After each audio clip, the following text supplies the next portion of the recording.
जनवरी 2006 घड़ी सुबह के 7 बजा रही है। घने कोहरे में सिमटकर बलिया रेलवे स्टेशन सफ़ेद पड़ गया है। 2 दिन से दिल्ली मुंबई जाने वाली गाड़ियां 10-10 घंटे की देरी से चल रही हैं। इस कारण बहुत सारे यात्री परेशान हैं, तो कुछ यात्री अभी भी प्लेटफॉर्म की तरफ टकटकी लगाए देख रहे हैं। कहीं कुछ भी दिखाई नहीं दे रहा। चारों तरफ गलन से भरा एक ठंडा सन्नाटा है जो वक्त के साथ फैलता ही जा रहा है।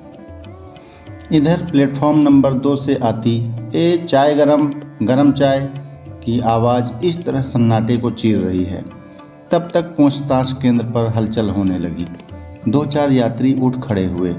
उनको देखकर बाकी सब लोग भी खड़े होने लगे। अचानक सूचना प्रसारण यंत्र में किसी ने जोर की फूंक मारी।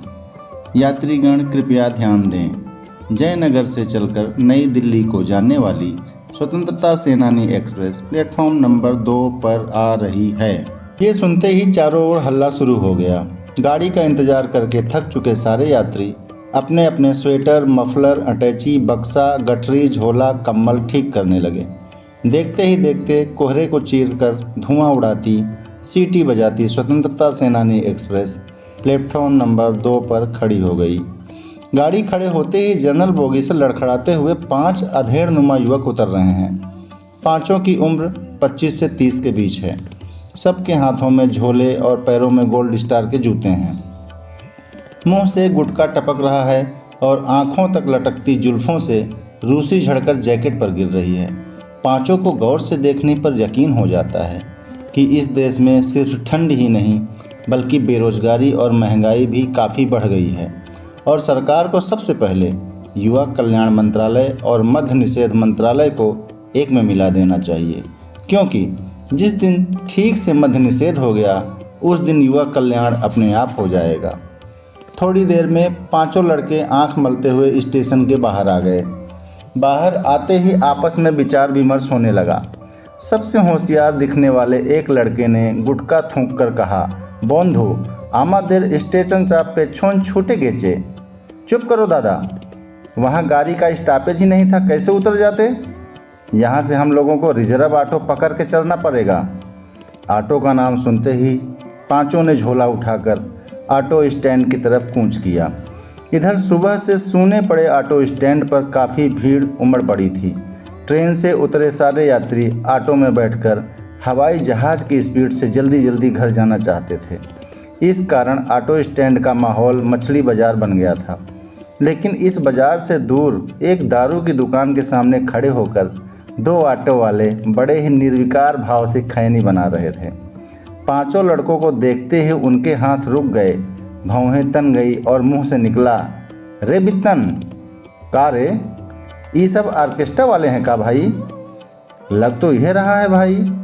ई सरवा लगन शुरू होते ही मेहरारू लइका लेकर बंगाल से बलिया चले आते हैं। फिर पूरे लगन उनको रूपश्री प्रधान ऑर्केस्ट्रा में नचवाते हैं और सामियाना में सुत कर लइका खिलाते हैं। बकबोका, ये सब मालदा जिला वाले मजदूर हैं। बलिया छपरा रेल लाइन पर काम चल रहा है, देखे नहीं का हो? जाकर पूछो तो। ऑटो वाला आगे बढ़कर पूछने लगा, कहाँ जाना है दादा? कहीं नहीं जाना। बांसडी, कचहरी, मनियर ना, नरही, भरौली, बक्सर ना दादा, खेजुरी, खड़सरा, सिकंदरपुर ना, तब गाजीपुर, मऊ, आजमगढ़, देवरिया, गोरखपुर, सिवान, छपरा, बक्सर, आरा, भभुआ, मोहनिया, रोहतास? नहीं भाई, बस करो। तब कहीं तो जाएंगे कि रेलवे स्टेशन पर ट्रेन का डिब्बा गिनने आए थे? 1 मिनट रुको, पढ़ो जी क्या लिखा है। पांचों में सबसे पढ़ाकू दिख रहा एक लड़का कागज़ निकालकर पढ़ने लगा, चांदपुर। वाह! चांदपुर का नाम सुनते ही ऑटो वाले का सूखा चेहरा चांद जैसा खिल गया। उसकी आंखें इन 5 दिव्य मूर्तियों का गहन निरीक्षण करने लगी। मन में शंख बजने लगा, चित्त में सुगंधित अगरबत्तियां जलने लगी और दिल से आवाज़ आने लगी, जय हो भिरगू बाबा, सुबह सुबह क्या आइटम भेजा है आपने। लेकिन मौके की नज़ाकत को समझकर उसने उत्तेजना भरी आवाज़ को अपनी जेब में छिपा कर पूछा, आप लोगों को मैनेजर साहब के यहाँ जाना है क्या दादा? एक ऑटो वाले के मुंह से मैनेजर साहब का नाम सुनते ही पांचों लड़के अवाक होकर एक दूसरे को देखने लगे। किसी ने कुछ नहीं कहा, सब सुन्न पड़ गए। ऑटो वाला मामले की गोपनीयता को झट से समझ गया। उसने दांत चियारते हुए कहा, कोई बात नहीं, हम सब समझते हैं। वैसे जब चांदपुर ही जाना था तो बलिया स्टेशन नहीं आना चाहिए था। सहतवार रेलवे स्टेशन पर उतर जाते, वहाँ से घोड़ा गाड़ी पकड़कर सवार होते हुए सीधे चांदपुर चले जाते। वो सब छोड़ो, तुम बताओ तुमको चांदपुर चलना है कि नहीं? काहे नहीं चलना? आप आदेश तो करिए। कितना लोगे? कितना देंगे? थोड़ी देर में मोल भाव होने लगा। इधर ठंड बढ़ती जा रही थी और ट्रेन चले जाने के बाद ऑटो स्टैंड के आसपास की भीड़ भी कम होती जा रही थी। 10 मिनट बाद आखिरकार ऑटो वाला विजयी मुद्रा में आकर बोला, देखिए दादा, फाइनल बात, राम राम का बेरा है। ठंड देख रहे हैं ना, हाथ काम नहीं कर रहा है। विश्वकर्मा छू रहे हैं, झूठ नहीं बोलेंगे। 500 से 5 पैसा कम नहीं होगा। पांचों में से तेज तर्रार दिखने वाले एक लड़के ने कहा, 400 देंगे, चलो, वरना जाओ। जाओ सुनते ही जैसे जाल में फंसी हुई मछली के जाल से निकल जाने पर मछुआरा तड़पता है, वैसे ही ऑटो वाला तड़पने लगा। ए दादा, अरे राम राम। ए दादा, अरे राम राम के बेरा नाराज़ नहीं होते। आपको हम मैनेजर साहब के घर छोड़ेंगे। घर नहीं होंगे तो उनके स्कूल पर छोड़ेंगे। अगर स्कूल नहीं छोड़े तो आपका जूता मेरा सर, समझे? औसत भारतीय की तरह जूते वाली बात पांचों लड़कों को तुरंत समझ में आ गई। कुछ देर तक अपने फटे जूते की तरफ देखकर पांचों में से एक ने कहा, ठीक है तब चलो, पीछे सामान रखो दादा। ना ना, हम लोग सामान साथ लेकर बैठेंगे, इसमें बहुत ज़रूरी सामान है। ठीक है दादा, जैसी मर्जी। इतना कहकर ऑटो वाले ने मन ही मन गरियाते हुए पगड़ी टाइट बांधी, मुंह में गुटखा डालकर निरहुआ का गाना बजाया, स्टीयरिंग को सुबह का तूफानी नमस्कार किया और चलने लगा। इधर सड़क पर 10 मीटर के आगे कुछ दिखता ही नहीं था। बिना डिपर के चलना मुश्किल हो रहा था। इसी मुश्किल में अखबार वाले, दूध वाले, ट्रेन पकड़ने वाले और कोचिंग पढ़ने वाले इक्का दुक्का लोग आ जा रहे थे। थोड़ी देर में ऑटो शहर के बाहर निकल आया। बाहर निकलते ही पांचों लड़कों के चेहरे पर हवाइयाँ उड़ने लगी। उनके चेहरे भय से सिकुड़ गए। एक लड़का अपने मोबाइल को बार बार कान से हटाकर सटाता रहा। बाकी चारों कौतुक भरी आंखों से बलिया जनपद को देखते रहे। 10-15 मिनट तक ऑटो में शांति पसरी रही। कोई किसी से बोलता नहीं था, बस मफलर को कान के आगे पीछे कर लेता था। अचानक सबसे किनारे बैठे एक अधेड़ लड़के ने मुंह से मफलर हटाकर साइड मिरर में झांकते हुए ऑटो वाले से पूछा, भाई साहब, क्या आप सच में मैनेजर साहब को जानते हैं? जानते हैं? क्या बात की आप दादा? मैनेजर साहब के लड़के हैं डब्लू नेता, हम उनके खास आदमी हैं।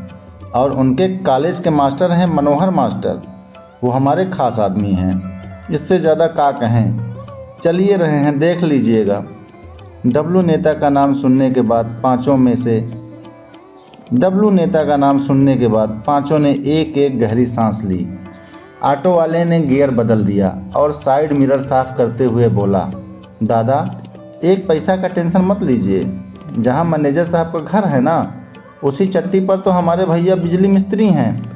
किसी से पूछिएगा फूंकन मिस्त्री का नाम। चांदपुर का बच्चा जानता है उनको। ऑटो वाले के धड़ाधड़ जवाब से पांचों यात्रियों को थोड़ा आश्चर्य हुआ। इस आश्चर्य में थोड़ी देर फिर चुप्पी रही। निरहुआ का गाना भी बंद हो गया, लेकिन ऑटो वाला साइड मिरर से सबका चेहरा पढ़ता रहा और मन ही मन मुस्कुराता रहा।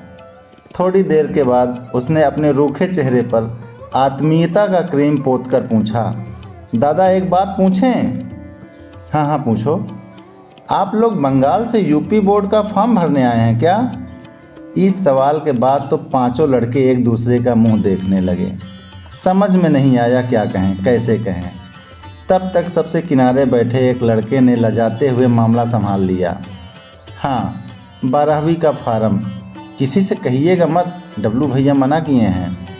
अरे सरकार, यही बात आप लोग पहले कह दिए होते कि यूपी बोर्ड का फॉर्म भरने आए हैं, तब्बे से न जाने का दैट बत तब भी से न जाने का दिस दैट बतिया रहे हैं। टेंशन मत लीजिए, हम भी परियार साल उसी कॉलेज से इंटर पास हुए हैं।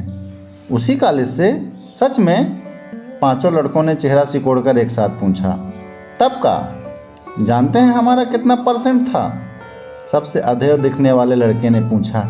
कितना परसेंट था? देखिए, जिस दिन से साइंस का पेपर था उस दिन तो हमारी भैंसिया भी आ गई थी। हम परीक्षा में बैठ ही नहीं पाए थे।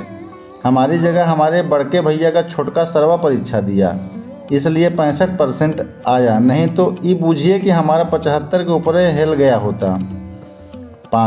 अचानक पांचों लड़कों के चेहरे पर हंसी तैर गई। इस बार हंसी का आकार लंबवत न होकर आयताकार हो गया। ऑटो वाला तीर सही जगह लगने की खुशी में गाना भोजपुरी से बदलकर हिंदी में कर दिया। दिल दीवाना ना जाने कब खो गया। इधर सामने सड़क पर सुनहरी धूल उड़ रही थी और दूर से इधर सामने सड़क पर सुनहरी धूल उड़ रही है। इधर सामने सड़क पर सुनहरी धूल उड़ रही थी और दूर देश से आए इन अजनबियों की आँखें अब सड़क किनारे उगे सरसों, मटर, चना के फूलों को देख रही थी। सामने गेहूं के खेत हवा में हिल रहे थे और आसमान से सूरज थोड़ा थोड़ा झांकने लगा था। तभी पीछे बैठे लड़के की नोकिया मोबाइल पर रिंगटोन बज उठा। इश्क दी गली विच नो एंट्री। उसने झट से कान से सटाकर कहा, हेलो हेलो डब्लू भैया, आवाज़ आ रही है? हेलो हेलो, हम भोर से ही आपको कॉल कर रहा। हम लोग आ रहा, गाड़ी मिल गया है, छपरा में गाड़ी से उतरा, हम लोग बलिया वाली एक्सप्रेस पकड़ लिया। हेलो भैया हेलो। ऑटो वाले ने गाने की आवाज़ कम कर दी और पूछा, टावर भाग गया का भाई? हाँ दादा। आपका BSNL है कि हच? BSNL है। तब भी न भाग गया? हच लीजिए हच, एकदम गच गच पकड़ता है। इस बात पर पांचों लड़के मुस्कुराने लगे। इधर सूरज भगवान की कृपा से कोहरा कुछ कम हो गया। ऑटो वाले की स्पीड बढ़ गई। सामने से आ रहे एक दूध वाले की साइकिल से टकराने के बाद माँ बहन की 2-4 खतरनाक गाली सुनकर उसने कहा, वैसे दादा जानते हैं, पिछले साल तो पंजाब नेशनल, हरियाणा 1 दर्जन स्टूडेंट परीक्षा देने चांदपुर आया था। सब के रहने खाने आने जाने से लेकर पान तम्बाकू और गुटखा की व्यवस्था हम ही किए थे। वो सब लोग फर्स्ट डिवीज़न पास हो गया है। अभी भी हमको फ़ोन करता है। इस बार भी बोर्ड परीक्षा में हम ही ड्यूटी करेंगे। आप लोगों को भी कोनो प्रकार का दिक्कत नहीं होगा। ये बूझिए कि अपने घर का कॉलेज है। ऑटो वाले के इस बड़ी सी आश्वस्ति के बाद पांचों लड़कों के चेहरे की सिकन कुछ कम हो गई। सब जान गए कि ये ऑटो वाला पहुंचा हुआ फ़कीर है। दूसरी बात ये कि अनजान जगह पर मौन रहना भीतर के डर को बढ़ाता है, इसलिए बात चाहे कितनी भी फालतू क्यों न हो, करते रहनी चाहिए। फिर तो पांचों लड़के सामान्य हो गए। किसी ने ऑटो वाले से पूछा, आपका नाम क्या है? ऑटो वाले ने गियर बदल कर कहा, स्कूल का नाम तो गोवर्धन है दादा, लेकिन चांदपुर में सब बित्तन कहते हैं। किसी ने पूछा, भैया कल शाम को हम लोग फार्म भरकर फिर अपने घर चले जाएंगे, आप स्टेशन छोड़ देंगे ना? क्या बात किए, स्टेशन क्या चीज़ है? कहेंगे तो कलकत्ता छोड़ देंगे। हर साल चांदपुर की फजलू बैंड पार्टी का नचनिया लेने हम ही तो कलकत्ता जाते हैं। जानते हैं पिछले साल जो नचनिया आया था वो साला आज भी हमको कहीं देखता है तो चुम्मा देकर आई लव यू बोलता है, लेकिन ये सब लसर घंट से हम दूर रहते हैं। बदनामी ना होता है जी, अगले साल ब्याह करना है। पांचों लड़के हंसने लगे, लेकिन ब्याह का नाम सुनते ही सबसे अधेड़ दिखने वाले लड़के ने पूछा, भैया हमारा भी शादी नहीं हो रहा है, किसी तरह से इस साल इंटर पास करना ज़रूरी है।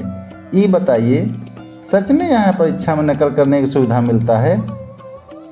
ऑटो वाले ने आंखें चौड़ी करके बताया, अरे महाराज, जो स्टूडेंट बलिया जिला में हाई स्कूल इंटर पास नहीं होगा उसको तीनों त्रिलोक 14 भुवन में ब्रह्मा विष्णु महेश भी पास नहीं करवा सकते हैं। और सुविधा तो इतना है कि बस सुविधा शुल्क दीजिए और ब्लैक बोर्ड पर पेपर हल कर दिया जाएगा, छाप लीजिए। लिख नहीं सकते हैं तो पैसा दीजिए, अपने चुपचाप बैठे रहिए, कॉपी आपकी लिखा जाएगी। माने बूझिए कि मैनेजर साहब देवता आदमी हैं, देवता। हर साल 100-150 आप जैसे बुजुर्ग छात्रों को हाई स्कूल इंटर पास करवाते हैं। बित्तन की इस बात ने जादू का काम किया। पांचों लड़के एकदम ढीले पड़ गए। एक दो लोगों ने अंगड़ाई और जम्हाई लेनी शुरू कर दी, मानो अब तक का सारा तनाव छूमंतर हो गया हो। तब तक अचानक ऑटो की स्पीड को पीडब्ल्यूडी के ठेकेदारों ने नाकाम कर दिया। ऑटो गड्ढे की संगति पाकर हिचकोले खाते हुए मध्य लय में कत्थक करने लगा। एक लड़के ने जम्हाई ख़त्म करते हुए पूछा, दादा अब चांदपुर कितना दूर है? ऑटो वाले ने झट से ब्रेक मार दिया और एक पान की गुमटी की तरफ देखकर कहा, भैया एक पान खा लेंगे तो 1 किलोमीटर और नहीं खाएंगे तो 3 किलोमीटर, तुम मान कर चलिए। पीछे बैठे पांचों लड़के फिर मुस्कुरा उठे। उधर टूटे फूटे रास्तों और झाड़ियों के बीच कोहरे से झांकता हुआ वह मील का पत्थर दिखने लगा जिस पर लिखा था चांदपुर 1 किलोमीटर। थोड़ी देर बाद उसी पत्थर के सामने एक आदमी आया और लोटा लेकर बैठ गया। पांचों लड़कों ने गुमटी की तरफ मुँह फेर लिया। उन्होंने देखा पान वाला अब चूना लगा रहा है और बगल में एक साइकिल वाला मोटरसाइकिल का पंचर बना रहा है। इधर घड़ी 8:30